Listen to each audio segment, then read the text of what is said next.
تو جس وقت کوئی بھی کرائسس ہو, کوئی بھی پرابلم ہو, تو آپ کے پاس یہ فارمولہ ہونا چاہیے کہ خدا ہمارے ساتھ ہے اور خدا سے بڑا کوئی نہیں.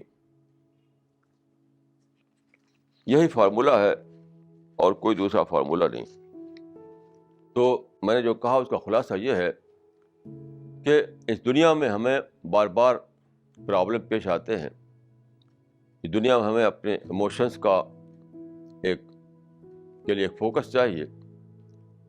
یہ ہماری انسان ہونے کے اعتبار سے ہماری ضرورت ہے. تو اس بات کا ایک ہی صحیح جواب ہے, وہ ہے خدا کو اپنا خدا بنانا.